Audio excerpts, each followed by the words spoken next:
All right, and we are live. Hey all, welcome to the Final Click Marketing Show. I'm Ronnie Soud.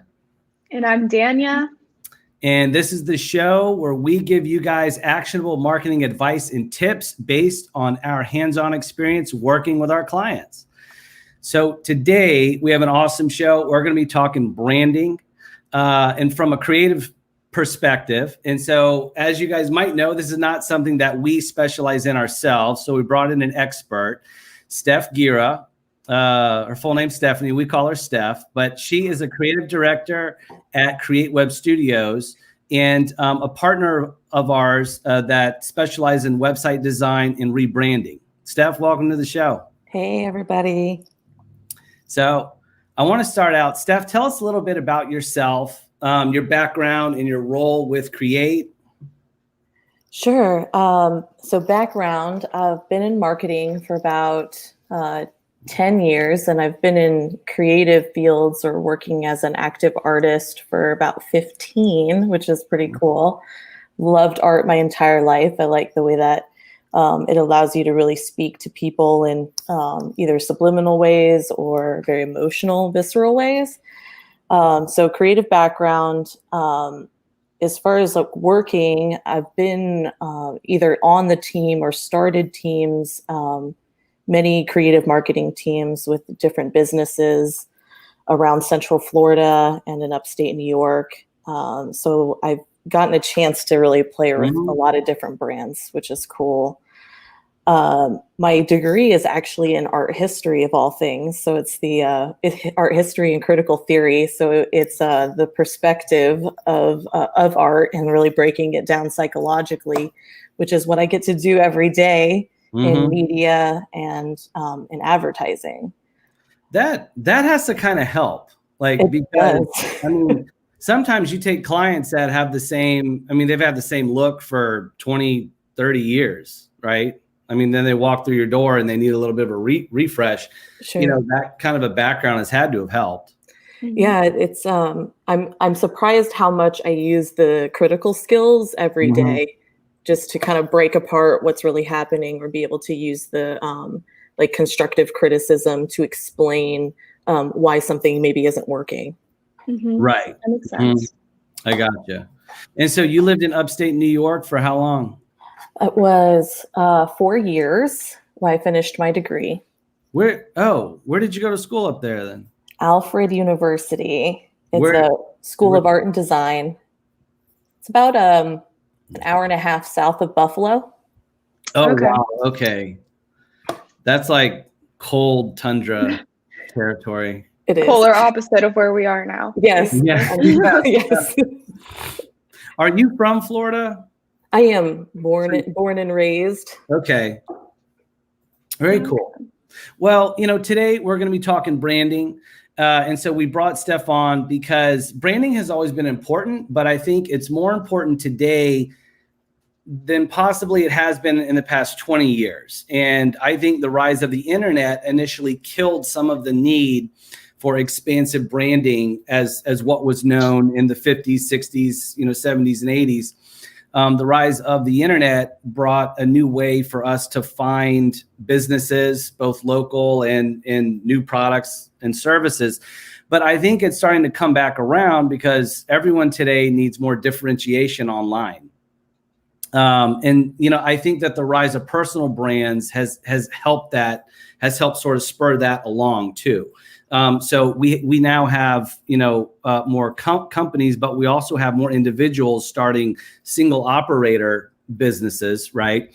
And when you're like that, branding is especially important because you have to look fairly established. So, today differentiation for businesses and personal brands, it comes in the form of branding, I think, and getting that memorable value proposition into the market. So, for all you business owners and marketing directors out there, we wanted to start off asking Steph some questions about one, both building, a brand from scratch, and then two, if you're already an established business, how do you freshen up, right? So we're going to get started.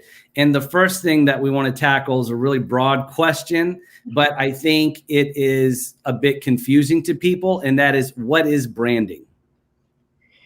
Yeah. And a lot of people usually simplify it and say, oh, it's your logo. And it's a lot Mhm. more than that. It really is like the old school concept of what your image is, your Mhm. persona, and what that is in the marketplace, both to your customers and maybe even your employees, if you're considering things like um, building careers or adding more members to your team.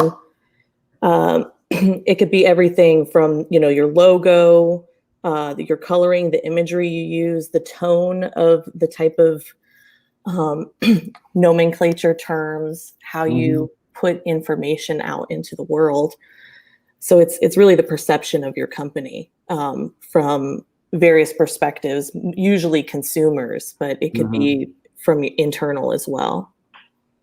And then, of I course, like, go ahead. sorry. I like how you said persona, because that's how I usually think of a brand, as like another person, like all the aspects of their personality, what they look like, how they feel, how they react to other events in the world. And I think that's a really good way of making sure your brand is well-rounded, is Yeah, saying it's a agreed. persona. Persona. And there's like so many elements that go into that, not just the products that you make, not the services you provide, but again, how you interact with other brands. Hmm. So that big PR component, right? Right. Yeah, I've been seeing like Wendy's and Burger King like talking to other fast food chains on Twitter. Have you seen those where they're being like Mhm. snappy to each other? I haven't. No. That's a common thing, but I feel Yeah, like that's a very specific yeah, example. Mhm. Leave it to fast food to like always be cutting edge, right? yeah. Yeah. Like fast food, beer, Yep. like a luxury brand or two. Audi usually does a pretty good job. It's Mhm. weird because like Audi does a good job. Porsche is almost always silent. It's like, their persona is above, like doing some of the cool stuff that we always talk about. Mhm. Yeah, they're too cool, right? Yeah. Right. Mhm. Yeah. And a lot of what you said is a good point. So it's really a collection of things. I think a lot of business owners today, they understand what a logo is and they think, okay, this is it. This is my image, right? But it's actually more than that. But then they understand advertising, and branding kind of sits in that gray area between logo and advertising, really. And as you pointed out, yes, it is a logo. That's what kind of starts you down the creative look of your business. But then it's the words, it's the slogan, the taglines, all that kind of stuff too. And as Dania pointed out, like how you interact, as well. So that's a good point. So then let's ask this: how deep does branding go for a business? You hinted on it, but going beyond just colors and logo, what else is involved in creating a brand? Yeah, so messaging was one thing we mentioned Mhm. earlier, but it really can be very powerful how you display information, whether your prospective customers are seeing you as authoritative or combative or whimsical or Mhm. casual, professional. But I And think that might need to change over time, huh? totally, and it's different for each brand. Mhm. And you may lose some customers if you decide to be really irreverent, but Mhm. then you gain a really great following of committed Mhm. customers because they like the irreverence. That's Mhm. kind of an example of how, certain brands who are um, very specific and very cohesive will Mhm. have a very specific audience. Gotcha. I pulled a stat that says 81% of consumers said they need to be able to trust the brand in order to buy from them. So I think a way to do that is to be really transparent. And like you said, like, you know, how you react to different situations. I think another way is customer experience is a really good way of building your brand and the brand's impact on society. I'm going to talk more about that later, but I think, how you can benefit society and the good things you do is key. Like that, if you don't do that as a brand, if you're one of the bigger brands, then I feel like people won't trust you and, stay loyal to you. Yeah. Mhm. when we were working on rebranding a real estate agency here in Ocala, one of the biggest things that they had was a really great team who cared a lot about real estate and providing great value in their service, but that wasn't really part of the marketing language of what they were providing. So that was a big campaign they did was Love Where You Live, and adding customer service, but also like that powerful impact of the local market and it being a place that like tugs at the heartstrings. And it was all about trust, the entire campaign, trusting your real estate agent, trusting the knowledge of the local market, trusting that you're going to have everything you need in the area. And so that was definitely a big component that a lot of people forget is trust and customer service with your branding as part of that cohesive package. That's a really good example. Yeah, that sounds like a really cool, like integrated way, you know. I think the community portion of it is very important, you know, at some point. Every business, you know, of course, there's a point where you have to get off the ground, right? Then after you're a bit more established, we see them, I feel like, start to put, well, the good ones at least, I feel like start to put a little more of a community footprint down. And, you know, it really brings, you know, I don't know, like, you know, does it just bring trust, or is it because you show up and you interact, like being in that kind of charity community space gets you in front of more individuals, you know, to then experience your brand and build, you know, the trust like that. I've always been interested in that. I think it's both. So it's a necessary evil for many brands to give back. One, because it's a good image, but two, because it's community building, right?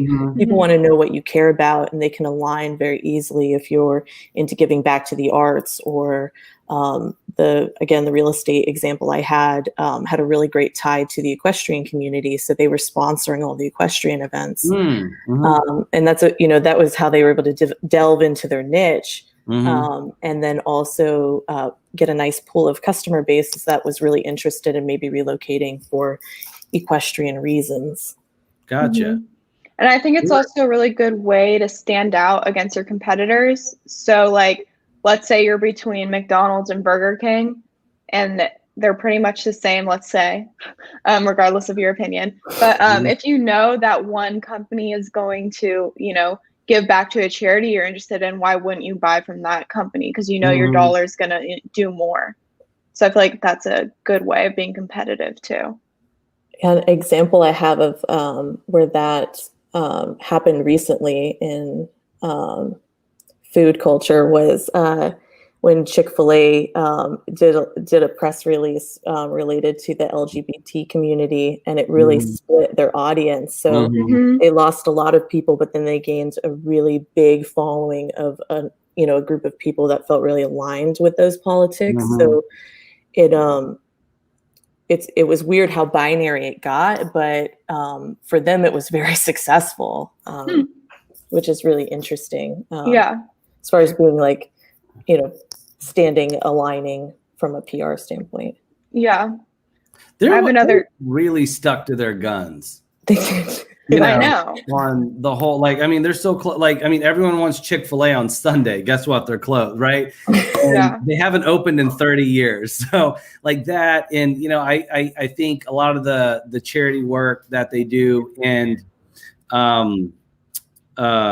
as you said, like the PR and the press that they put out, it's been consistent. They really haven't wavered, I don't feel like, in 30 years. Even with the changing culture, they kind of stick to their guns. Yeah. I mean, I'm a big brand. Oh, yeah. I have a stat that says 64% of consumers from around the world would buy from a brand or boycott a brand solely because its position or stance on a social political issue. Yeah. So you can't really be silent anymore if you're a big brand.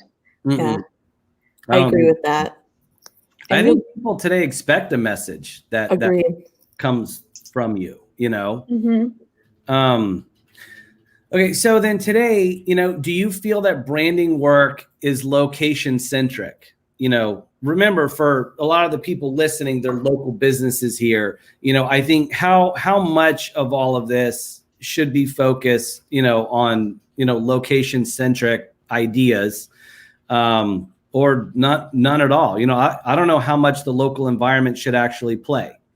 I mean, I could be really radical and say that I think like 90% of it should be, because you have to cater to your immediate market first, and gain that following, and that will help like spread the information.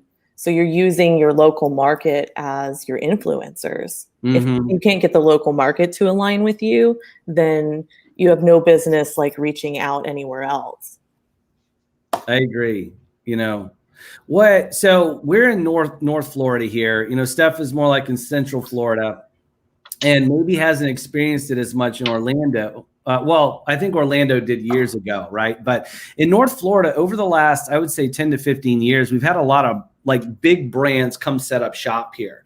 We have an IKEA now, the St. John's Town Center outdoor shopping mall, brought, a lot of high-end clothing and Louis Vuitton and stuff like that. It also brought like large jewelry stores where, we have a client who's in jewelry too, in a very big way. So we've seen this firsthand.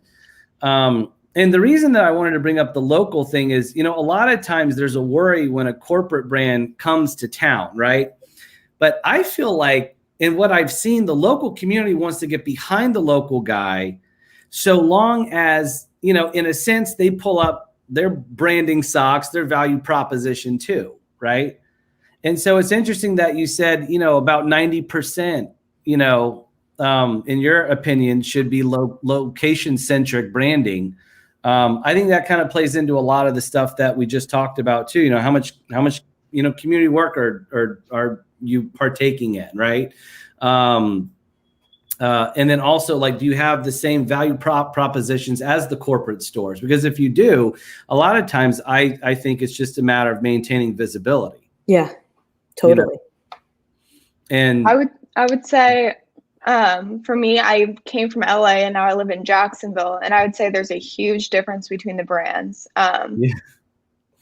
Yeah, so Jacksonville is definitely more laid back and beachy, and I see a lot of, I know that a brand is more than just colors, but everyone really uses blue and green. And then in LA, it's all very fast paced, and I feel it's very influencer centric. So it's about like what celebrities doing what, and it's based off of, the hierarchy of people, versus Jacksonville, I feel is a lot more community and laid back.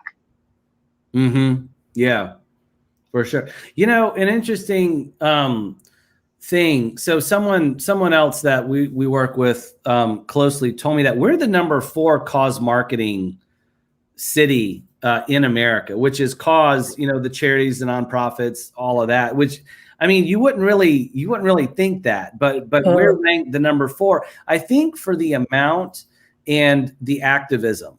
Yes. Of each individual one. So we have a very, active cause marketing community here, and I think too, around here, like Jacksonville loves Jacksonville, St. Augustine loves St. Augustine, we're very like, Duval proud. Yeah. St. John's proud too. So, I've seen a lot of that get worked in around here. It started with the Jaguars, but you see businesses start to adopt that or align with it, I think you guys are rated to the top, the greenest city nationwide because of some of the city initiatives. I think you guys have citywide recycling and things like that, that most cities wouldn't put the dollars towards. So I think that's gotten a lot of press over the green community. That's awesome. I didn't even know that. Yeah. Me neither. That's cool. Yeah. We're big recyclers at our house, but I didn't realize that, as a community, it's sort of, it went wide. Okay. So let's ask this. What dictates good branding? I think a lot of it tends to start from people like you, because I think businesses default to an agency and a creative director. You know, what dictates it? What creates good work? So I think that creative component is needed because people like things that are clever or cool, right? So that clever coolness is kind of a thread in creativity. But a good brand, I think, even if maybe they don't have the cool factor, they at least have cohesiveness. Right. So you get to see it everywhere. I've got a friend, Sally, who started a branding company here in Ocala, and she always says, we're going to thread the needle with this client.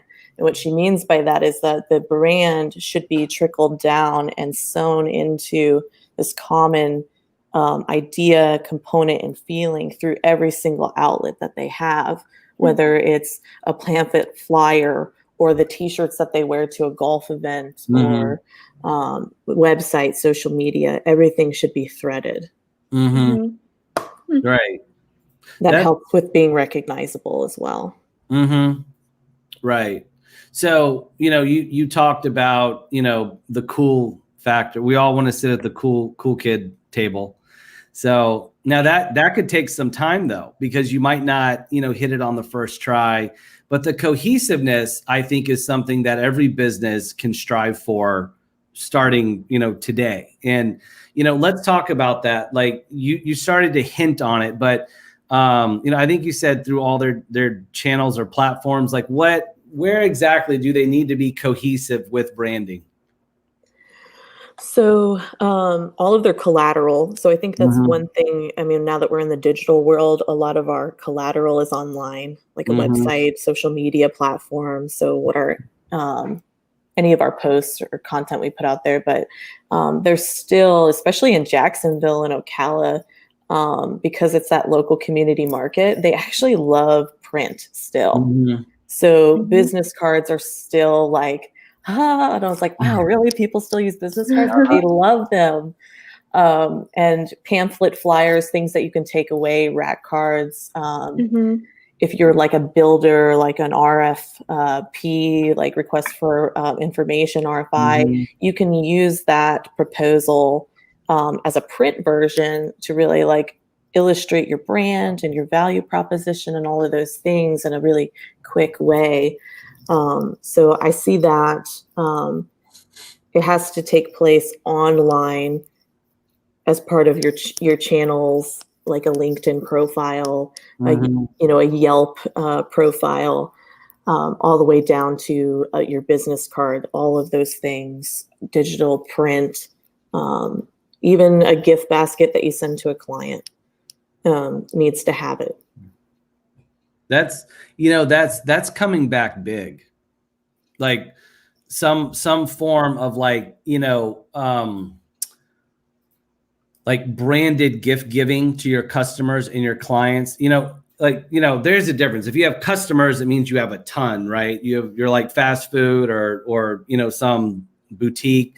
So you can't give a huge gift. If you have clients, it means you more of like a smaller amount, but they, tend to pay you more. Yeah. And so I see that coming back big in the form of personal touch. But, it's interesting that you brought that up, because that does need to be, I think what you send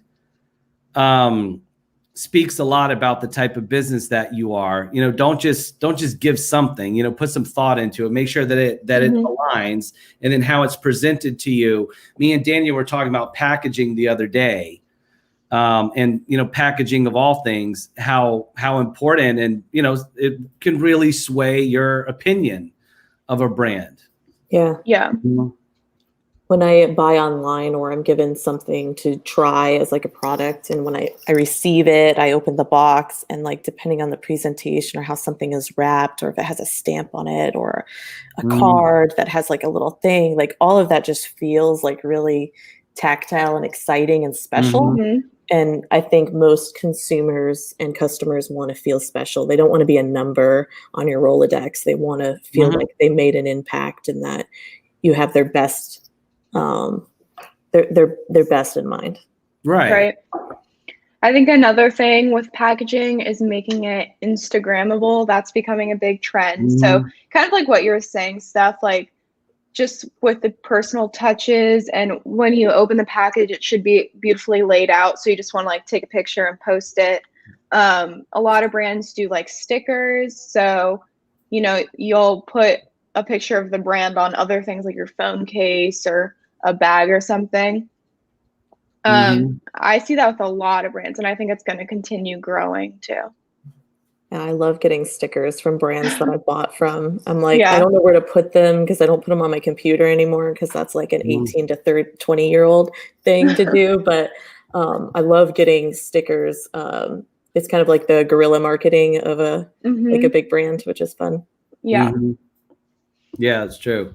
But yeah, so I think that is something too, you know, giving something that's cohesive with your brand that can take people from being new customers and really increase retention, you know, make them buy from Hmm. you again, or really just build that relationship and trust factor over time. So, you know, really shouldn't be something that's overlooked. We kind of sidebarred into that, but it is a really important, you know, point, because I think what we're seeing is that branding is a process.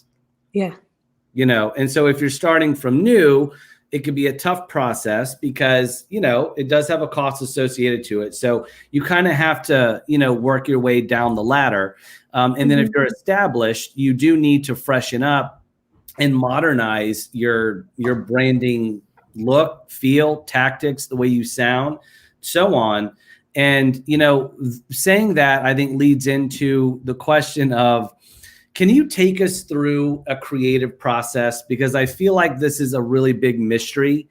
You know, a lot of times creative teams, they get hired and then, you know, they go do their work and the client doesn't know what's going on. And then boom, you pitch and, you know, you have a presentation of sorts. But within that, like, what's all the meandering that kind of goes on, you know, to get from starting to a finished product that you present?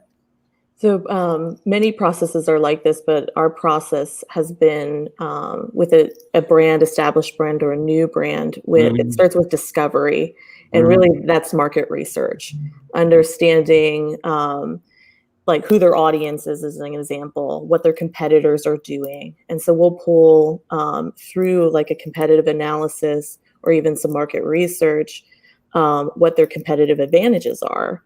Mhm. And that is where we like create pillars for their brand that uphold them, and then the creative work starts. So identify what their value is to the market, their value proposition, their competitive Mhm. advantages, and then we dive into the creativity there. And the creativity is so funny because in some ways it's like, yeah, what's new, what's bizarre, what's trending, but Mhm. also there's a really long history of consumer psychology. There's a psychology of color. There's a Mhm. psychology of imagery, the way people respond to certain things, because there's a history of other brands that have done certain things. So if you're aligning yourself with like this past history of how people are perceiving the imagery that you use, as well as the iconography. Mhm. um, it's really interesting. So I think where it starts is discovery through market Mhm. research, and then the creativity gets turned on, and that's where you can have fun and really start playing around with different types of imagery that align with the brand. They align with Mhm. the mission, the Hmm. color that makes sense for their industry, because either other brands are doing it, or maybe it's important for them to separate themselves or differentiate or appeal to a different demographic. Then they would align their colors in a different way. Right. It's cool. Mhm. But all of that comes from that value proposition and that competitive advantage. Okay. And so you guys as a team there, now y'all do more of like rebrands, right? Or do you do from scratch too? I would say most brands that we see are rebranding, not necessarily Mhm. startups. They've either been around for 30 years, or they've been around for maybe 2 years and they're not getting the traction that they wanted. So it's usually a process of either rebranding or elevating their brand at that point. So you guys are redesigning our site, which is good because I did it for many years, the Bobo way. And so now I'm getting a big boy site. And I'm really excited about it. But working with you has been, I think, one of the more eye-opening experiences, and also one of the more fun. You created like a vision board. Didn't you call it a vision board for my site? Yeah. And, that's how I think, well, of course we started with the discovery, you learned, more about what I'm actually looking for than what you already knew. And then you created a vision board, which I think really helped shape the whole process. And, I don't know about y'all as a team, but it gave me confidence in the direction, and might help you guys sort of cut down, the amount of back and forth needed. Yeah, absolutely. It's really good, I think, in that creative process to bring really solid examples or mock-ups of what your vision is, or the hope for, that phase of redesign, whether it's just a site or pulling other examples from, lateral industries is a great way just to get like an actual tactile vision of what the design could be. Right. And so at Create specifically, about how many of you touch the creative process through, creating a new site? So, again, I was so funny because really the creative process starts in sales, because you really need to understand, it's not, people think that I think I need a redesign. They may not be sure.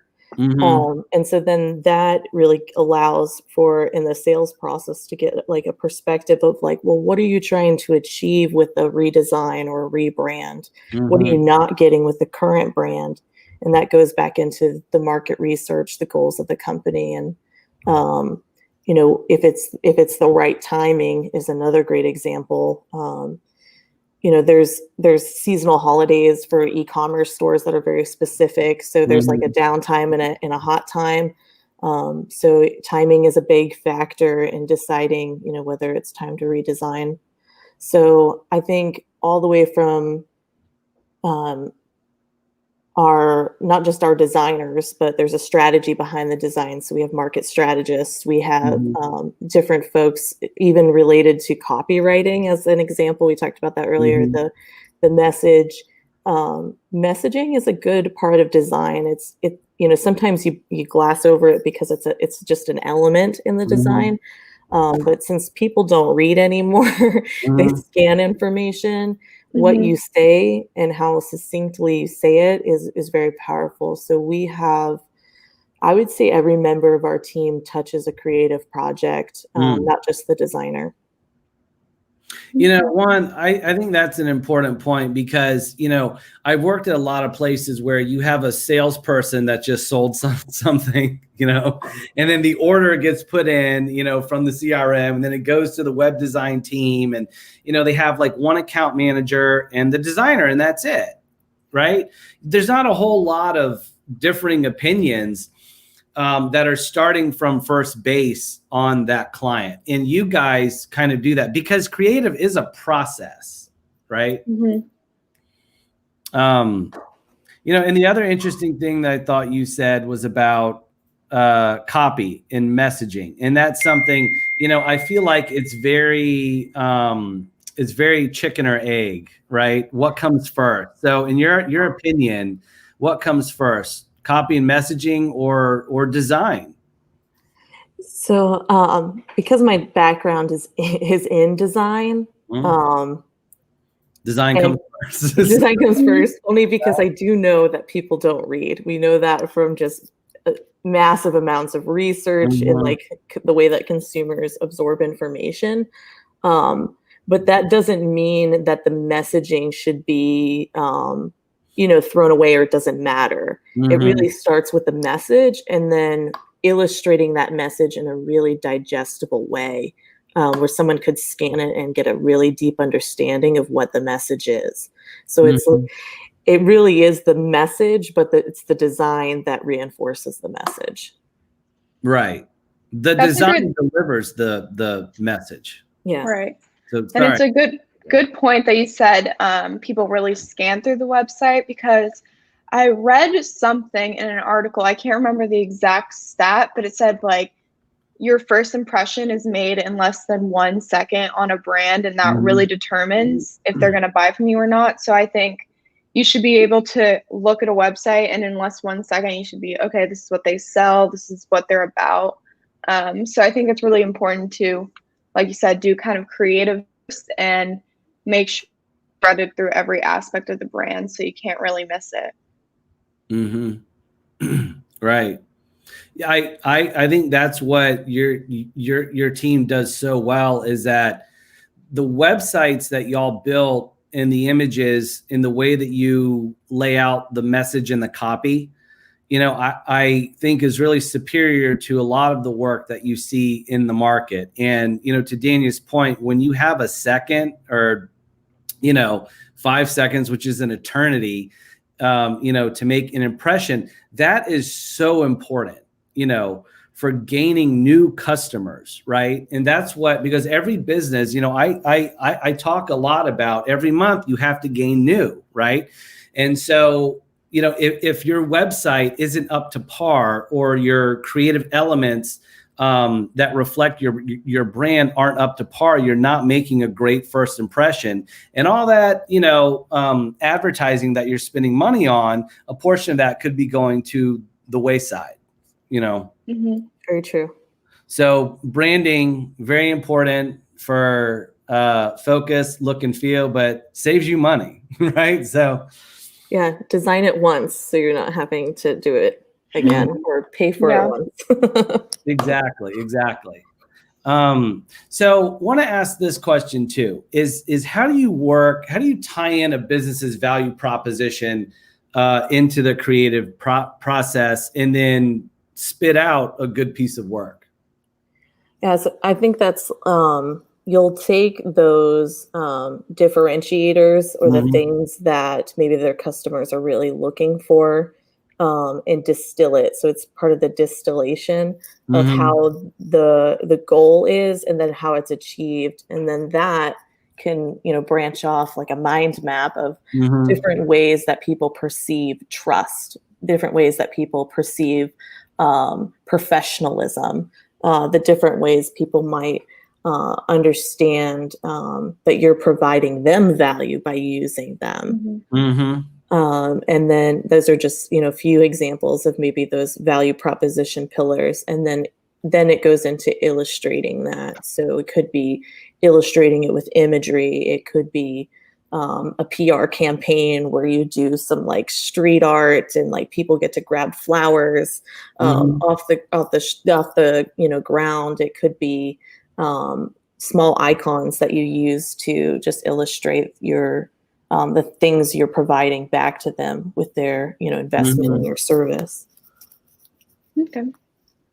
I'm really interested in doing, like you said, street art. I'm interested in doing something like that for us. Yeah, me too.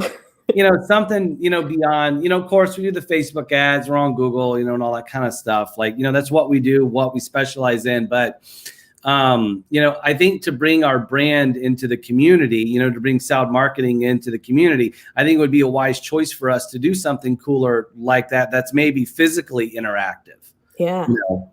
Yeah. So, maybe we'll be coming to you for some ideas. I'm not an idea factory when it comes to that. So I know what I'm good at. Yeah, I have ideas. Yeah. And so, and speaking of that, where do you find inspiration? And, specifically when people say, that their stuff is boring, I know a lot of B2B brands think their software product is boring, or, something like that. Where do you go to find inspiration to bring the cool out of some of the boring stuff? Yeah, I think like a lot of consumers and brands themselves crave this, like the term life like things that are living, things Mm-hmm. that aren't static. And that has a lot to do with creativity. Because there's a lot of, like new things that are happening. There's new trends that maybe they can align with. And it's also like really easy in today's market, especially B2B, to find like 15 other national companies who are doing the same thing that you're doing and maybe doing it bigger and better. Right. So to add a little like fun or like whimsy to your brand voice or what you're providing or a problem you're solving is a really good example. Most people have like first world problems that you can solve. And so like putting that out and saying like, yeah, we all have this problem too. It's kind of funny, but we can fix it for you. And there's easy ways to do it. You see a lot of that in B2B marketing, as well as like when we talked about that, the interaction with the brand. So what I think we're mentioning like the PR component. So your brand in today's market, interacting in your local market as part of like a bigger voice or message is a really powerful way to be more inspirational. Yeah. I think that's what a lot of people, it's the David Goliath thing, I like, to me, good branding can sometimes turn Davids into Goliaths. Agreed. Right. And that's what, the stuff that we do, I don't think it's boring. I mean, I think I work in the most exciting industry of all time, right? Digital marketing, and it moves so fast and all, but it could be perceived as being boring or intimidating. And so when you meet me, the first thing that I like to say is that, no, this stuff is cool. It's not boring, but that's my perspective. I want to work on that persona for our business, is that, this stuff is sweet, right? Yeah. The ideas of it are sweet. And then also make it fun because, I'm speaking from personal experience here. What I hear from other clients is that it's overwhelming, it's scary, it's this, it's that. And I'm like, no, it's awesome and it's fun. And like, what I tend to give them is organization and process, which is what they're lacking. And then I think like, 3 months, 6 months down the road, then it becomes fun after we've been started. But, from a branding perspective, I know that's what I'm trying to bring out for, I'm B2B and what's sometimes seen as dull. Yeah, I mean, we are too. And it's really, it is fun to get on the phone with a client because they are very intimidated by redesign or elevating their brand, because what it means to them is like dollars and time. But what we're able to kind of show them in the process is like, this is like a really fun way to understand who you are as a business and to get it out there and then be able to watch the ROI or the impact of that. People respond immediately to a rebrand. They'll let you know exactly how they feel about it. And it's a really powerful thing, even though it's intimidating for business owners or business people who are like, they know they need to do it, but they're like, Yeah. Right. Well, I always have my statistics. I have another one that has to do with the revenue. So consistent presentation of a brand has seen an increase in revenue by 33%. So like you said, Steph, there is a direct impact, like once you do a rebrand and you see it right away. So I thought that was a pretty cool stat for anyone who's intimidated. That's a big stat too, because if you're spending on advertising, your rebrand should leak out into all channels too. So, a 33% impact is a really big impact on your bottom line and on your ROI. Yeah. I love me some ROAS, so we can turn on ad spend. So in kind of leading further down your point, Steph, what limitations do clients put on themselves during these type of projects? Rebrands, specifically, I think might be tougher. At first, I was actually thinking maybe the limitation would be having too many voices in the process, which I do think that is a big problem. There's a term that we call like the bastardization of a brand. And Yeah. that in the creative process, if you have too many stakeholders or too many voices that aren't necessarily like they're all pulling their weight, by the end of the process, you have something that's just so diluted that it doesn't have the impact that it could have had. And so I guess what I would consult somebody is to allow and trust the designers and the marketers to tell you what will have, mass appeal and what will elevate you. And mass appeal may not be the goal. It may be a niche. And so if you do something that is mass appeal, your niche may not pick it up. It won't differentiate you enough.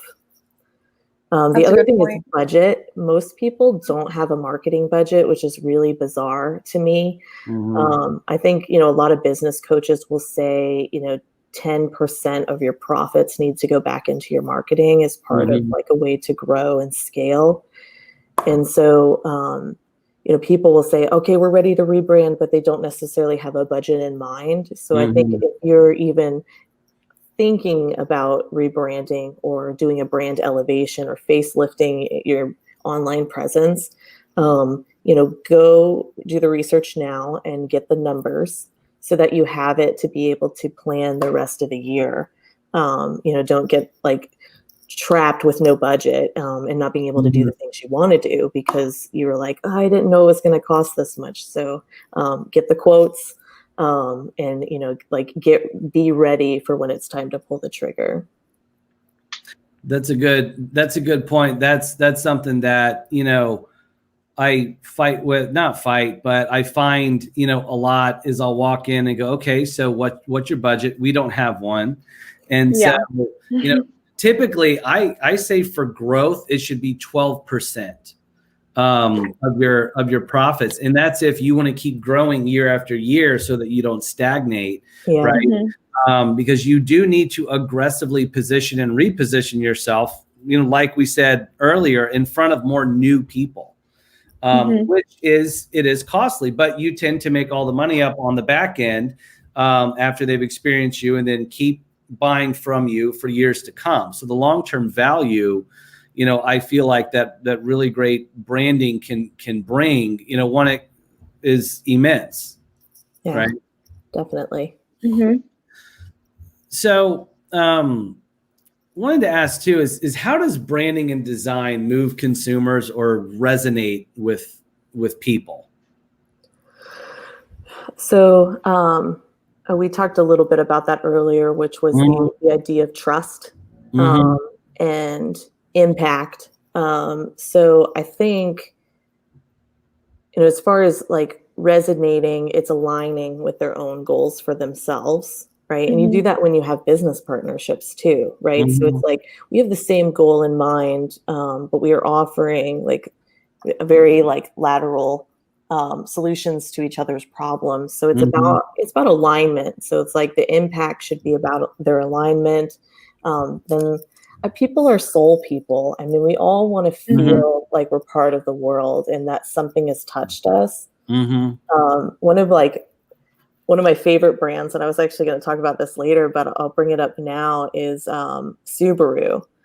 And they have the best lifestyle campaigns for all of their cars. So every Forester commercial for the past 10 years has made me cry. I mean, it touched me because it was about family and about adventure. And those are things that are really important to me. And so as of this year, both me and my husband have Subarus. Oh, no kidding.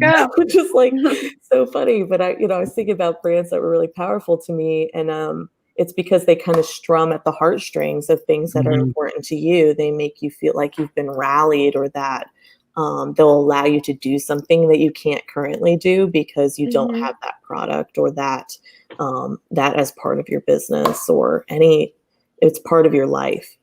Right. Yeah. That's a good thing. So like, let's put a few examples out there now, because we've talked a lot about, how to structure it. What are the elements that go into branding? Where all is it seen, felt, touched, all that kind of stuff. But yeah, so what are some of y'all's favorite brands? My favorite is a beauty brand called Glossier.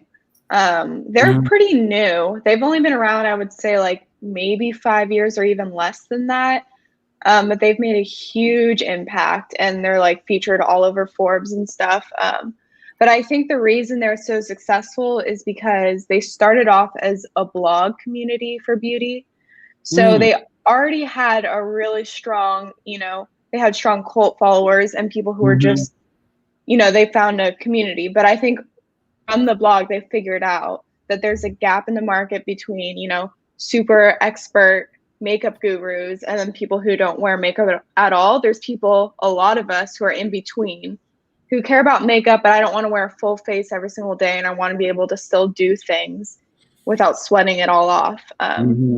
So they did a really good job at making products that were, looked like was makeup, but it didn't look like you're wearing makeup, sort of thing. So it was that. And then they also were one of the first companies, I think, that I noticed that did packaging that was Instagrammable and had all the extra, they had posters and stickers and reusable bags. So once you purchased one product, you still used all their packaging and saw it every single day and shared it on social. So they grew really fast. I remember when they first came out, they said they made a really big impact because they saved all their money that they normally would have spent on billboards and print ads and commercials, and they just put it all into influencer marketing and just making sure they had the best quality products. And it's worked. Yeah, that's huge. So they took an authority step first, like, they basically, curated an audience first with great expertise. Yeah, that's a good, that I think is a really good modern approach too, definitely. And the aesthetics of their brand is very like simple and carefree, which kind of makes you feel like, okay, that's me. Like, I just need to get something on my face. I don't need to like, make a production out of it. But I don't want to put, chemicals or something that maybe would harm me because it's mass produced. So I can see that they have a quality level as well, which is really neat. I feel like with beauty brands, it can be really intimidating if you're new to it, because there's so many products and so many brands. It's like one of the most saturated markets ever. So they do a good job at making it really accessible that anyone can go on there and figure out what they want and why they need it, like you said. Yeah, I went to that site too. I now get all the ads. You're welcome. Yes, I'm not gonna. No, but when you land on one of their product pages, their branding on that page is really good, and I think it translated well. So like, if they started as a blog and being really authoritative, they translated that when they came out to a product. They're now really authoritative, to you, the consumer, about what goes into each individual product. I think that translates well today because, ingredients for that kind of stuff it's becoming more and more polarizing, right? Yeah. So more and more important. Yeah, that kind of translates into the transparency and trustworthiness of your brand. Exactly. Steph, so you like Subaru. Do you have Yeah, I was thinking, so Glossier is like a minimal brand, and I do really feel like, as I think a millennial, I really like minimal brands because they have that modernity to them, and it feels very fresh and now. And like a couple of great examples of that are like Uber, very clean brand, very fresh, very now. Apple is like always the example of like streamlined and clean. But there's some sort of like advancement and like relevance that comes from a minimal brand. Airbnb is another one. It feels very now, even if you don't know what it is. So a couple of the other ones I put down as far as like brands, I like brands that are committed to giving back. So I like, philanthropic brands like Tom's, the shoes. For every shoe we make, we give one back. They give a lot back into different international communities. Kind Bars is another really good brand that I don't necessarily like the bars, but I do like their branding. It's very powerful, and they've done a really creative job of like illustrating different values that they hold true and putting that into the marketplace. I like mine too. Yeah, they're just I very like the bars. Yeah. So. Yeah, I mean, you eat the bars too, but I'm like, it's not my favorite bar, but I do like the brand, and I will continue to buy the bars because of the power of the cause. Right. There's a couple of irreverent brands that I wrote down that I really like. So there's are we censored on this show? No. Okay. Where are we going with this, though? Yeah, there's a company called Big Ass Fans. Oh yeah, and they talk about a polarizing campaign. They changed their name, they rebranded because they literally make the biggest fans in the world. And so when they changed their name, they got a ton of hate mail and people telling them they were losing their company and they can't believe that they got a piece of mail that said that. And they used that as part of their campaign. Oh, that's funny. And so they had these YouTube videos out there that were hilarious, which just like a bunch of Karens saying like, rah, rah, rah. I can't believe it. But it was really interesting because it did kind of take that market away from them. But then all of these other people with a sense of humor were really excited about it. And they're like, yeah. So they got really like aligned. There's I think Slack does a lot of that irreverent stuff as well, which is like a little more fun. So that's a platform that we use for like intercommunication or keeping business communication organized. And it's an app, so it's very simple, but they include like a lot of funny stuff in there that you could do. Yeah. Send a gift to a coworker or, something random will pop up when you finished a task. And that stuff is very, for like a creative field, is very cool. A cool brand. Good. Yeah. So mine, my number one, I think is Manscaped. And if you never, they do a good job. Yeah, like I think one, I think it's the name, like Big Ass Fans, right? It's really, it sits in your mind, and it's also directly, what they do. And then two, I like the fact that they went with a black site. Not too many people are doing that. Like they went opposite with it almost. And then their packaging. And then, we talked about community alignment too. So it's natural, like, they aligned with testicular cancer. And, they're very vocal about that on their site. And, another one that's kind of like them is Dr. Squatch. It's soap for men. But I think, in terms of lifestyle, I would say my favorite one for a long time has been Patagonia. Oh, yeah. Yeah. And, one, the name, like, and then I think their logo really resonates with the community well. And their strategy has been, I think they were maybe like one of the first to really execute that, especially in the lifestyle space, where they basically just have a running blog of all of their personal influencers and sponsored athletes, just like what they're doing that's cool around the world. And the stories that come out from what those guys are doing, they're all just absolutely remarkable. And so they make you pay attention to the brand like nonstop, We always use Patagonia as an example of a lifestyle brand. And when we talk to people about like the imagery that's on their site, I'm like, we want you to be the Patagonia of construction. Yeah. Or we want you to be the Patagonia of real estate. Like, because they have this really great creative team that really illustrates a desirable lifestyle. Yeah. Years. And they do a really good job of giving back to the environment and stuff. That I feel like they were also one of the first companies that was like super vocal about their social or political stance, however you want to see it. And I remember as a kid, like even liking that. So I grew up being really loyal to Patagonia. Yeah, that's a good. They were really cutting edge with that too. You know,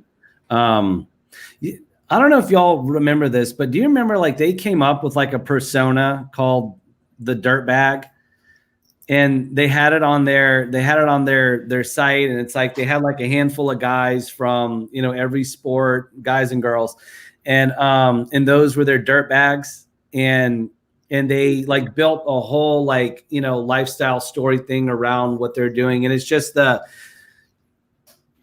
theme of it was, that they're just, uberly passionate about their sport at all costs, right? Yeah. So the cost of, being mainstream and getting a job. And I feel like that's where, the fantasy in all of our heads is that, rather than working 9 to 5, we all go scale mountains or hike or, surf everywhere all day. They did a really good job, I thought, of like taking that from just an imagination to like, putting it out there. Right. So anyways, that was years ago though. Sounds like they took the first steps to influencer marketing. Yeah. They did. Yeah. Which is going to be everywhere soon. Yeah. I'm a big Patagonia fan too. So, well, this has been awesome. Anything else? I think we hit everything. I do. Yeah. Steph, thank you so much. Yeah, thank you guys. This has been awesome. Guys, this will be up on our Facebook and YouTube channel. So if anyone wants to rewatch or watch the full thing, it'll be there. But thank you all for watching, and tune in next week. We'll be back with another great show. Bye. All right. Bye, guys.